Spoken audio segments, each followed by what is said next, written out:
Caligula. He's the poster boy for sociopaths everywhere. The young Roman emperor had a fearsome reputation as a sadist, murderer, and raving lunatic. The emperor's decided that he's going to declare war on the sea god Neptune. It's mad! There are stories of women and children, innocents, being thrown off the cliffs to their death. But was he really as bad as all that?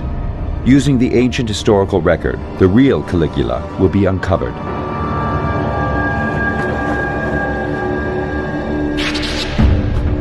Investigators will put his turbulent life under the microscope with a range of scientific tests.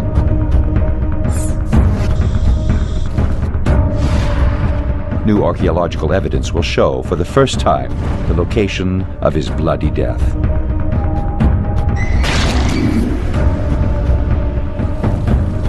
And a leading forensic psychiatrist will analyze his character, all to reveal whether he was mad or just plain bad, and how he stacks up against other ancients behaving badly.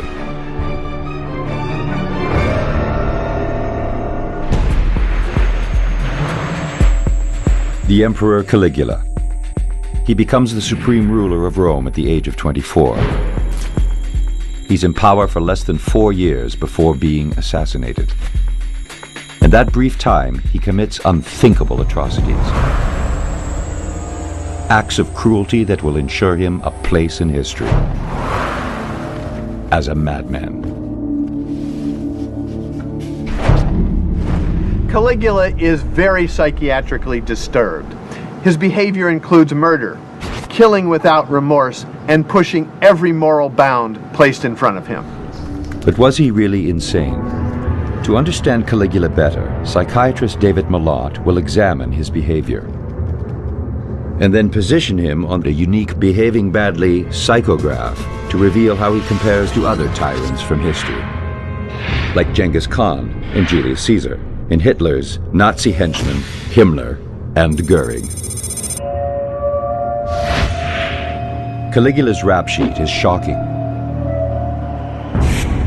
He holds magnificent feasts and has criminals beheaded between courses.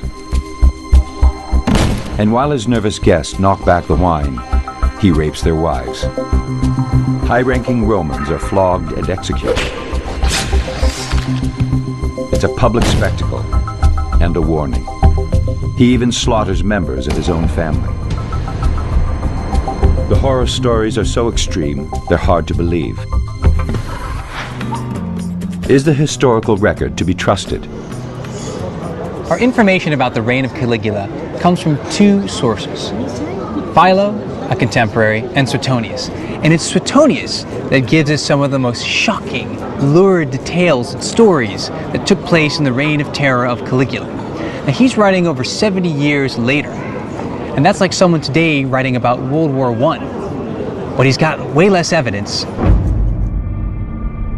The hunt for evidence begins in Caligula's childhood. He is born in 12 AD and given the grand name Gaius Germanicus Augustus.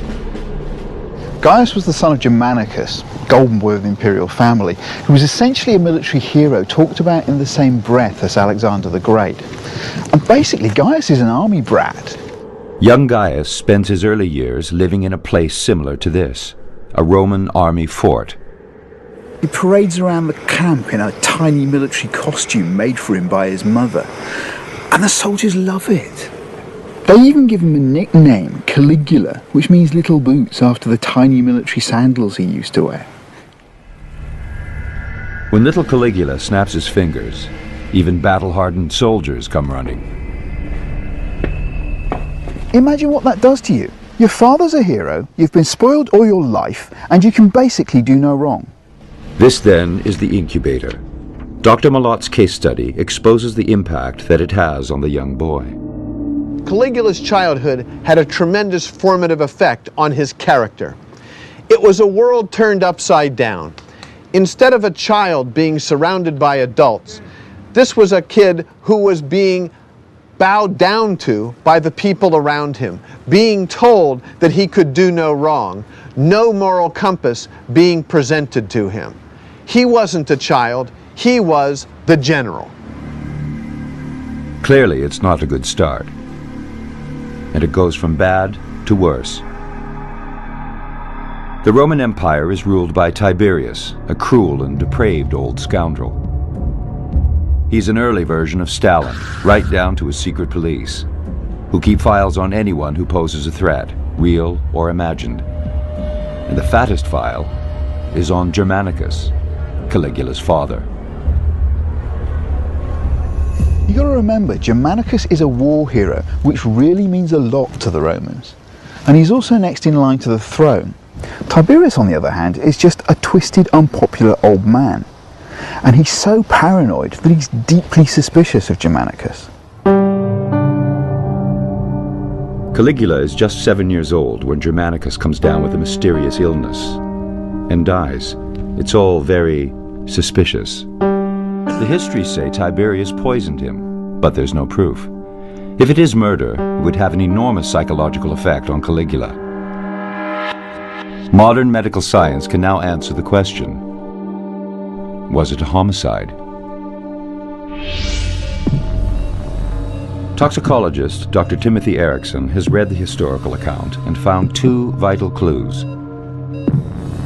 A robotic patient simulator helps explain his analysis. We know from Germanicus' accounts that he had skin findings that were blotchy. These accounts are quite descriptive. The other very important account historically of Germanicus' death is he was foaming at the mouth immediately before his death. Nowadays we know this is consistent with arsenic poisoning. But arsenic poisoning can be mistaken for a common and lethal disease. What's classically described with arsenic poisoning is a rice water-like diarrhea, where you're losing so much volume through the diarrhea that it appears like rice in water. Most accounts would call that cholera, so it's another way to get people off the suspicious trail of arsenic. Arsenic masquerading as cholera. It's a likely explanation. He goes into heart failure. And then the body completely shuts down and he dies.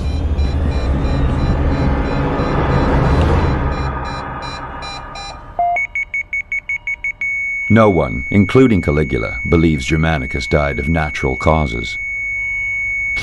The death of Germanicus has a tremendous effect on the young Caligula. He sees his father, a great military leader, die. This likely led him to this fatalistic, perhaps nihilistic view of the world. My father was great, he died young. I'm likely to meet the same fate.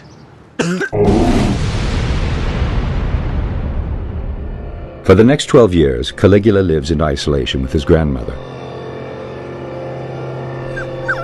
Nothing is written about this period of his life.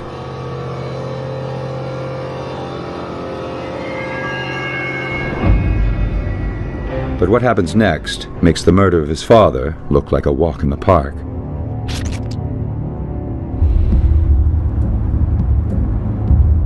Tiberius summons him to the island of Capri, a resort now, but then a place to be feared. I'm rushing to catch the ferry to get to the island of Capri. I want to explore there what impact being there had on the life of Caligula. And I really want to hurry up because there's a storm coming.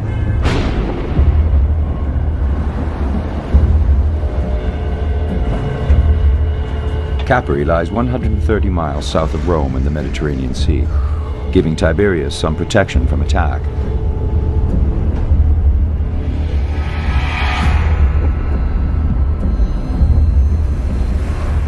We've arrived in Capri and the mood is gloomy, overcast, dark.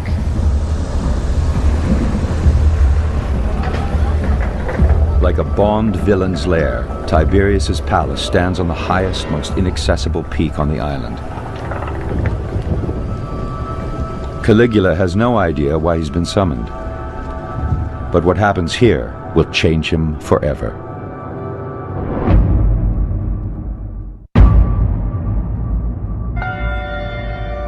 "19-year-old Caligula arrives at the island hideaway of the feared and depraved Emperor Tiberius.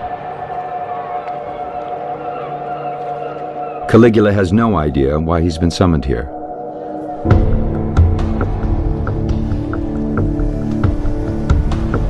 This is the path Caligula would have taken to Tiberius's hilltop palace.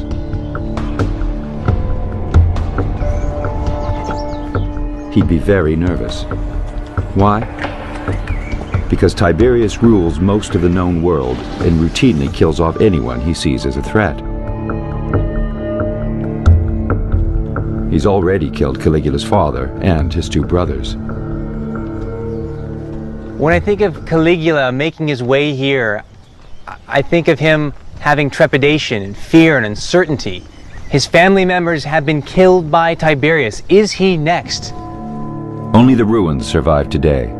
But what Caligula sees is a towering fortress. It's a nightmarish place, the site of unspeakable atrocities. Roman society is violent and graphic. People are used to the arena. People are used to condemned criminals being killed. Here, Tiberius is not subject to the public scrutiny. Here, Tiberius can do whatever he wants. And the stories of this recluse, this kind of Howard Hughes, are fantastical. And he's a depraved, dirty, sick, twisted old man. And Caligula finds himself on Capri, trapped. There's no way out. Only the emperor will allow you to come and to go. Caligula now gets a masterclass in depravity. Caligula has to go along with whatever takes place in this villa. Like a James Bond villain, Tiberius enjoys creative killing. I'm at what's known as Tiberius's Leap. And it's over 1,000 feet above the sea level. And it's from here we are told that Tiberius has condemned criminals, people he doesn't like, thrown off the cliffs to their death.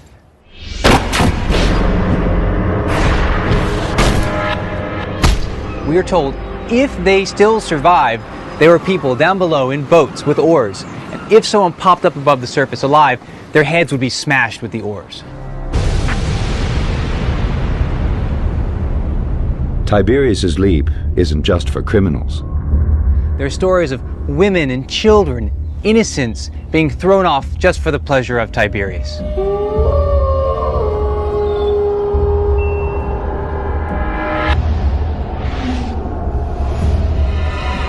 Caligula would have witnessed all of this. Even for bloodthirsty Romans, murdering women and children is going too far. According to the historians, there's more, much more.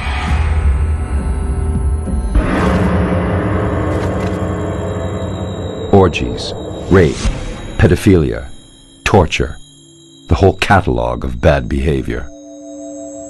The stories tell us that Caligula abandons himself and participates in all kinds of sexual perversions and horrific acts. Capri has an overwhelming effect on Caligula. He learns that life is worthless. He learns that the purpose of life is the pursuit of pure pleasure. And he learns to marry pure pleasure with violence. Caligula sinks ever deeper into this twisted mental state. He now begins to identify with Tiberius. I want to be like Tiberius. He wants to be Tiberius, the man who killed his family and now holds him captive. It's an early version of Stockholm Syndrome. Caligula has bonded with the beast.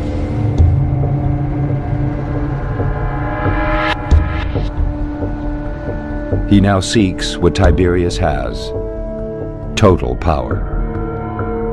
Caligula learns what absolute power is. He sees from Capri the empire, and he wants it. And he soon gets it, when Tiberius suddenly dies.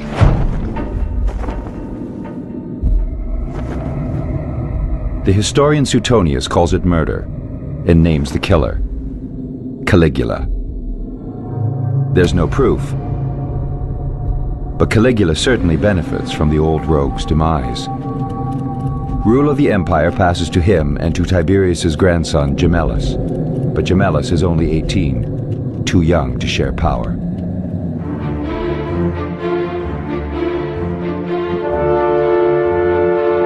AD 37. Caligula is 24 and has the world by the tail. Tiberius is dead. Caligula is now the emperor. He makes his way to Rome on this very road, on the Via Appia. And the crowds turned out. They were excited. They were jubilant. They were ready to see a new beginning and their new emperor. The first thing he does is distance himself from the feared Tiberius. Caligula makes his way into the Forum, where he very publicly burns the secret files that Tiberius kept on Roman citizens. This is a grand moment. It's as if the KGB files are getting burned in public. This is a new beginning, and the crowd is enthusiastic about this move. Little do they know that Caligula has kept backup files of those same records.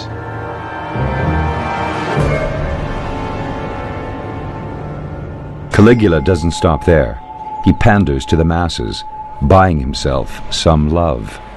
Roman society is basically divided into two groups: the ruling class, the educated people, the extremely wealthy people. That's one group of people. The other is the plebs, the commoners, the mob. And you've got to keep them satisfied. You've got to keep them happy. And one way in which Caligula is doing that, and becomes quite notorious for doing so, is giving away money. How much money? Up to 2.7 billion bronze coins. And he's doing that in venues like the Basilica Julia, going to the top of the structure and throwing them down to the masses who are eagerly awaiting to scoop them up and take them home. For 8 months, it's all sweetness and light. Then Caligula abruptly changes. Almost overnight, the benevolent dictator becomes a raging monster, a Tiberius clone. He turns on his people in an orgy of violence.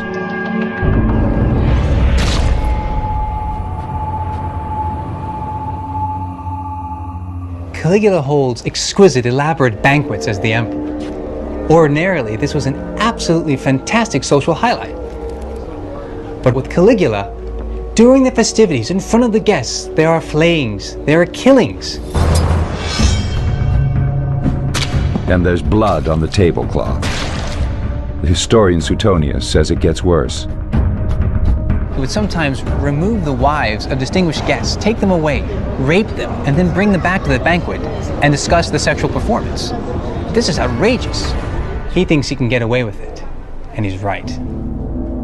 Caligula is an equal opportunity abuser. Upper crust Romans who cross him are beaten, tortured, and put to death in public arenas. Even the bloodthirsty Tiberius never went this far. Can any of this be true? One story says Caligula changes the rules of the gladiatorial games. Gladiators are divided into different types based on the armour and weapons they use. And people would support a different type of gladiator, a bit like they support football teams today. Now, Caligula's favourite gladiator was a Thracian, who was a quite lightly armoured gladiator, and he was usually pitted against a Murmillo who had more armour.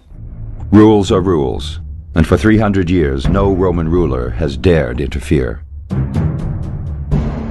It would be like changing the rules of the NFL. Everyone else will hate your guts. But Caligula, the story goes, wants longer, bloodier contests with more suffering. So he orders that one gladiator gets less protection. Would this work?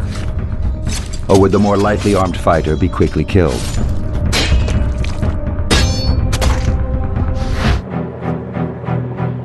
To answer this question, 2 fight experts are wearing authentic gladiatorial armor. There's not much of it to start with.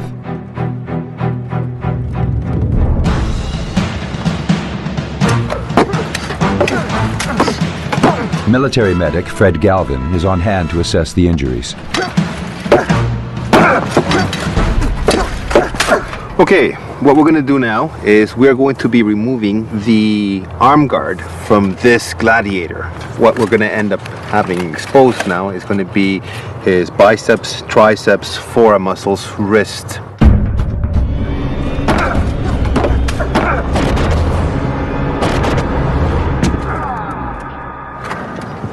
Wow, that would have been a telling strike.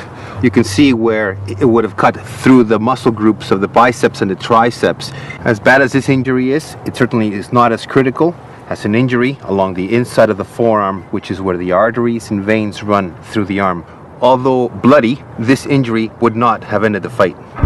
Next, Fred takes away the gladiator's shield.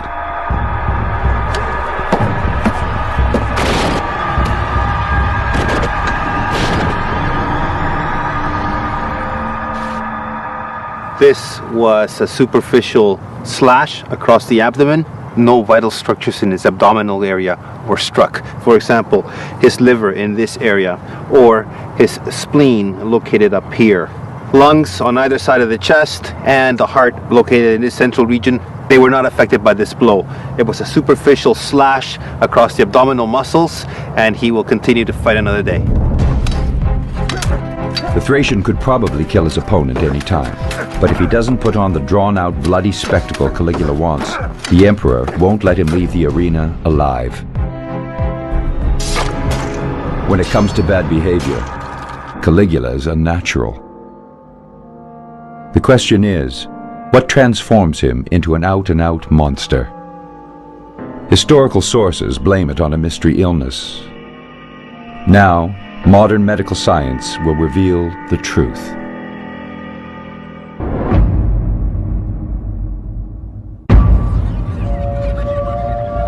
Rome, AD 37.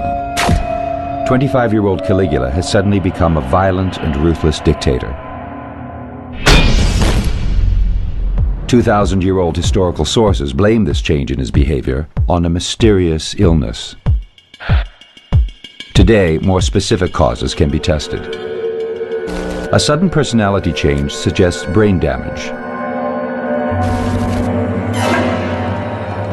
Romans saw this as punishment from the gods.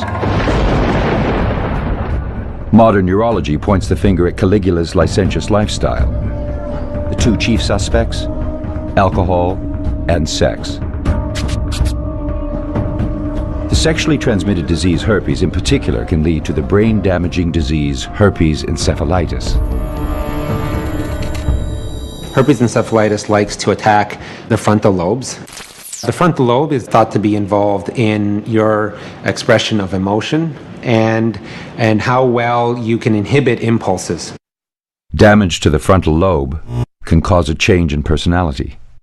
Very extreme emotional behavior, periods of extreme elation, periods of extreme sadness, inappropriateness, sexual inappropriateness, violent or aggressive behavior toward other people.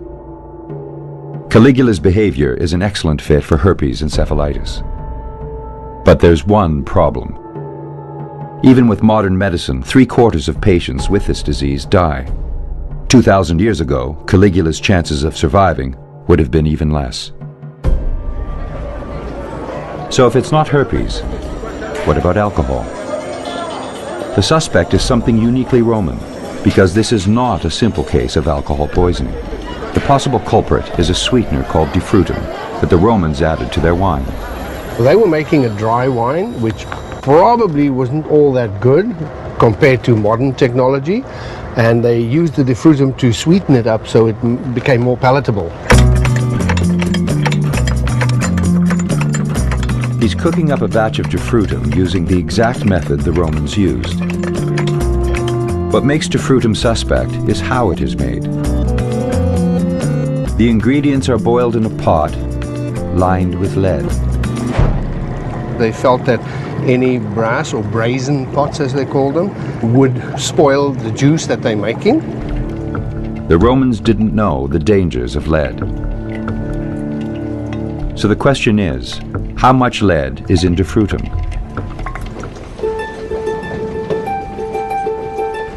A chemical analysis will provide an answer. This is amazing because no one's actually, to my knowledge, taken the extract, done the process, and then tested it for lead. Back then, they appreciated the flavor of lead. It was almost like chocolate syrup on their food. The sample is analyzed in a mass spectrometer, and the lead levels are compared against a modern wine. Okay, so average wines today, you take any wine off the shelf, it's going to be less than 200 parts per billion, and that's what's permissible. If it's less than 200, it's okay to sell. Okay, well, let's look at the Frutum. Wow. 29,000 ppb. That's huge. It is packed with lead. I mean, it really gives you a wallop. I knew it would be elevated. I didn't know how high the levels would be, and quite honestly, they're much higher than anticipated. So, there is more than enough lead into Frutum to cause chronic lead poisoning. Once the patient starts getting really lead intoxicated or lead poisoning, then you start seeing the altered personalities, the delirium, the confusion. Could it have accounted for the personality changes, deficits, the radical behavior of Caligula? I think so. But Caligula isn't the only Roman who drinks a lot of wine. You'd assume many would get lead poisoning. One historical account provides an explanation.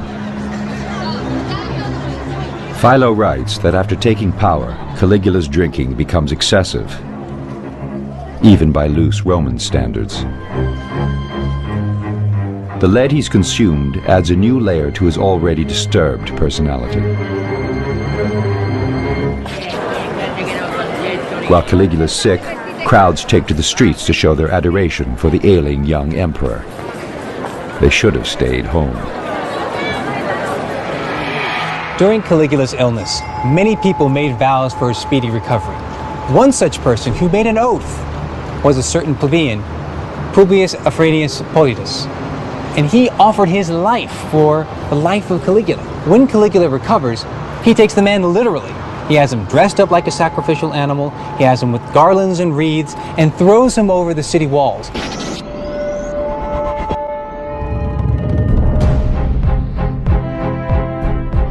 That done, Caligula turns on Gemellus, his co-ruler. Caligula realizes, more than ever, Gemellus is only a heartbeat away from the throne. He is his co-ruler, although Caligula was the favorite of Tiberius.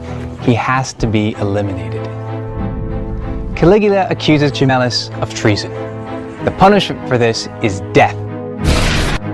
Caligula doesn't bother with the legal niceties. Even Stalin used show trials to cover his tracks. All he offers Gemellus is the chance to die with Roman honor. Gemellus is now being forced to commit suicide, and Caligula sends his goons over to make sure the job gets done.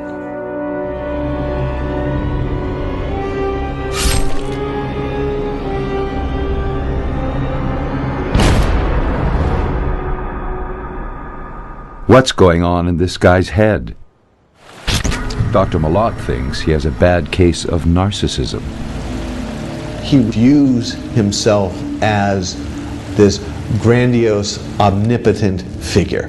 The dangers of a narcissistic personality is this inability to treat others with any level of empathy. He is in some ways a kind of ancient slasher movie. He's Freddy Krueger in a toga, so out of control that he challenges the gods themselves.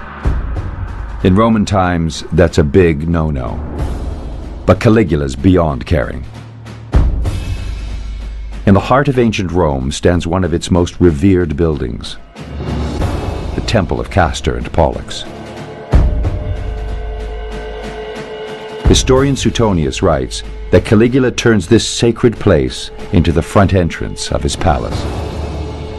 A modern equivalent of such an action is if someone were to build a huge residence right next to the Vatican, bash a hole into it, and then use the Vatican as a vestibule, use the Vatican as a dining room area. You know, hang out lights and disco balls and have big parties. It's that absurd, it's that crazy.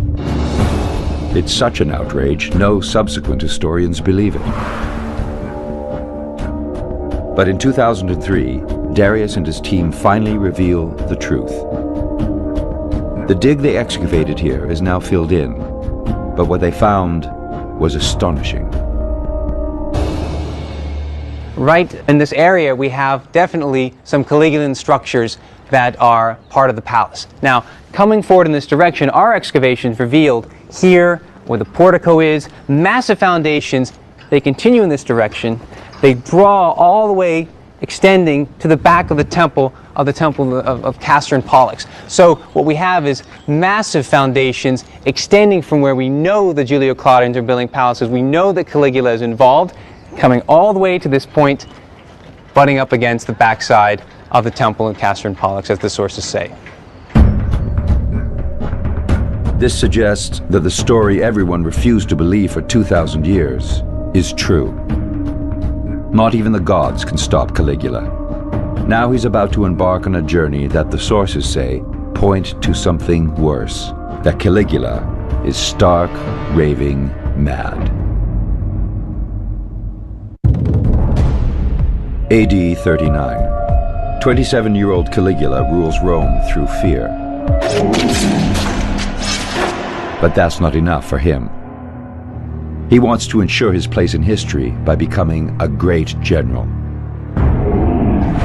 You need to understand that Rome's a military state, and there's one hard and fast rule: great leaders win battles. If you want respect in Rome, you have to go out and kick barbarian butt, and you have to do it spectacularly.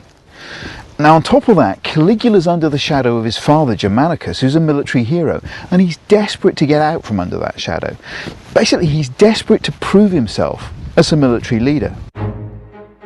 So Caligula decides to lead a military campaign more than 1,000 miles from Rome to the north coast of Europe. Suetonius writes that after 8 months, Caligula returns to Rome telling an extraordinary story, that he's conquered Britain, something even Julius Caesar couldn't manage. Suetonius also says that Caligula sets up a hoax. To prove he's conquered Britain, he parades captured prisoners, including a British chieftain.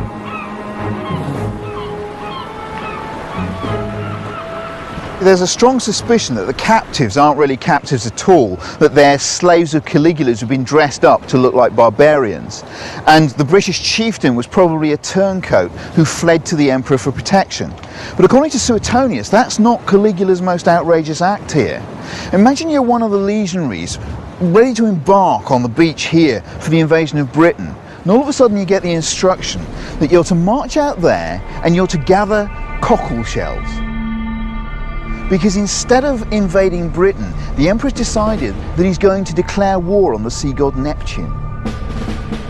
If this story's true, it's the act of a lunatic. But did it really happen? Suetonius was writing 70 years later under a new regime that wanted to discredit Caligula's military claims. So what was really going on? The answer lies 200 miles away on the banks of the River Rhine in Holland.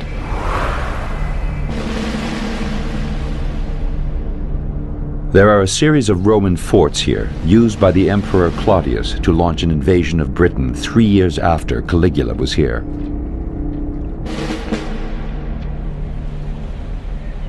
Recent research by a Dutch archaeological team casts new light on the origins of the forts.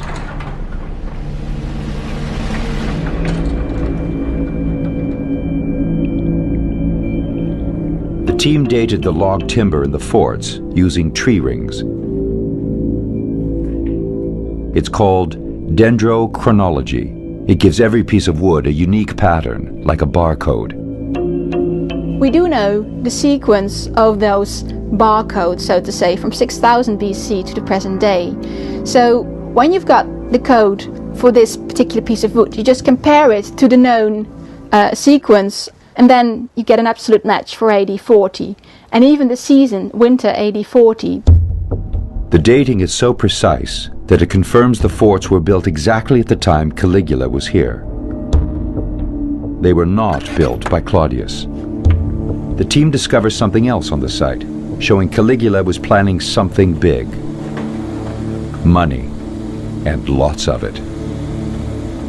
During the excavations of the fort, we found about 700 coins, and over half of them had been minted in Caligula's reign. What you see here is a coin issued in the reign of Caligula with a portrait of Caligula. We've got about 80 or 100 of these coins that were found in Alphen, and that is really unusual. It gives a clear evidence that at this particular period in his reign, a large amount of money was needed in this area. So Caligula did build a chain of forts here, and he has a lot of cash. Dr. Kemmer's analysis is clear about what's going on. Why they built the fort here in Caligula's reign is to control the supply lines and to have kind of storage bases where they could store the supplies needed for the big invasion.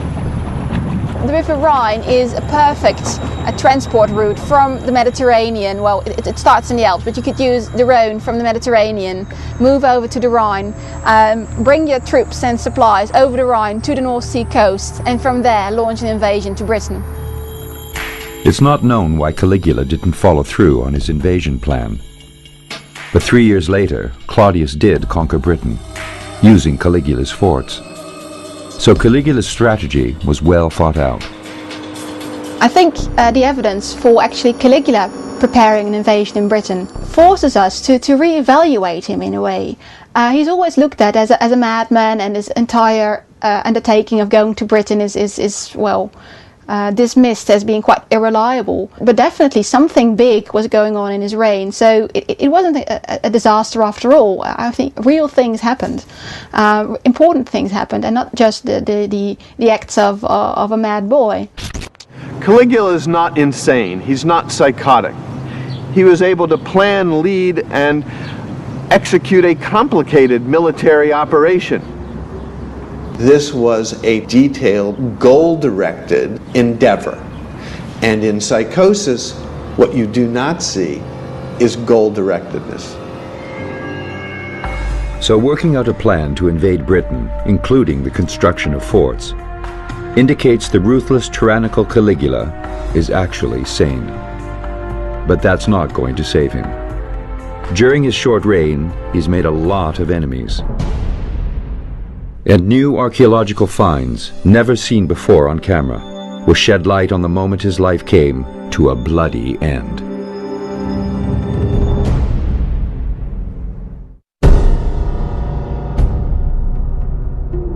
Caligula is now 29. He's ruled Rome for less than 4 years, and he's out of control. No one is safe from his bloody violence. Not even those whose sworn duty it is to protect him. His Praetorian guards. The ancient sources tell us that Caligula is abusing his Praetorian guards. He's making fun of one for an effeminate voice. He's making fun of another one by sleeping with his wife. This is utter madness. These are the people that have your backs. These are the people that are protecting your life and limb. Caligula seems to have a death wish. On a cold January day in 41 AD, he attends the Palatine Games in Rome. Excited crowds fill the theater and spill out onto the street. The atmosphere is charged. At lunchtime, Caligula leaves the games. He enters an underground passage called a cryptoportico and heads towards his palace. He won't get there alive. This kind of cryptoportico or underground passageway would link you, like in a maze, from one point of the palace to another. And this is a great discovery that's been made in recent years. For almost 2,000 years, these passageways have been lost. Archaeologists discovered them in 2006. And this is the first time cameras have been allowed inside. The first passages discovered were built sometime after Caligula. But as they dug further, they made a find that changed everything. This is one of the more recent excavation sites, and right here was an important discovery.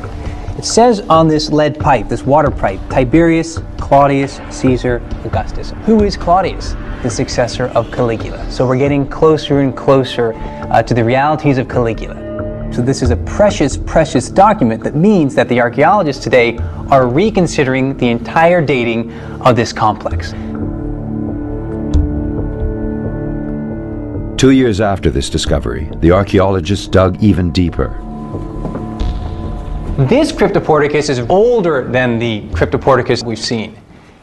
The corridor that Caligula passes through on his way from celebrating the games on the Palatine Hill. We're told that he goes through a cryptoporticus on the Palatine Hill in his palace like this, and he finds himself isolated, away from his bodyguard, away from his retinue, alone.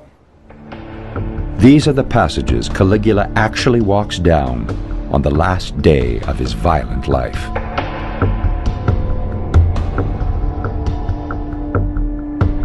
In the shadows wait two bodyguards, Cassius Caria, who Caligula mercilessly mocked, and Sabinus, whose wife Caligula raped.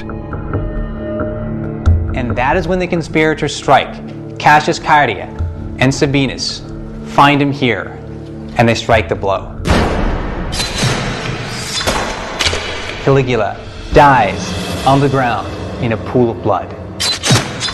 Caligula has been emperor for 3 years, 8 months, and 10 days. He is just 29 years old. In that brief time, he turned the Romans' love for him into hate and revulsion. He lived for bloody violence. He enjoyed watching the massacre of women and children. He made the bloody and cruel gladiator games bloodier. He raped and he murdered. Where does such behavior of an ancient behaving badly put him on the psychopathic scale of tyrants? Although Caligula might have killed to gain power, most of his killing was for his own entertainment. This psychopathic behavior puts Caligula at the opposite end of the scale to calculating, goal-driven killers like Julius Caesar and Genghis Khan. For them, killing was a necessary part of their grander aims. He would be very high on a psychopathic scale. His killing without remorse, murder without guilt, inability to see the rights of anybody else around him. This man is a stone-cold psychopath. But there's another vital aspect to Caligula's personality that sets him apart from the others: his extreme narcissism. He would score very high on a scale of narcissism, shown by his inflated sense of self-importance, his lack of empathy of others, his need for adulation. So who in history has a similar personality profile? I would look to some of Hitler's henchmen, such as Himmler or Goering, for a comparison, in that they combine this narcissistic self-importance, this tremendous inflated self-esteem, coupled with this tremendous psychopathy and lack of remorse whenever people died. Take psychopathic tendencies, mix them with a big dose of narcissism, and you get one of history's truly terrifying personalities. Made scarier still by the fact that Caligula's evil was cold and calculating. Despite his short reign, Caligula cast a long shadow. Tiberius kept his depravity behind closed doors. Caligula paraded his in public. Fear of Caligula lingered after his death. Perhaps it was a fake, and Caligula was watching in the shadows to see who cheered and who'd be next on his death list.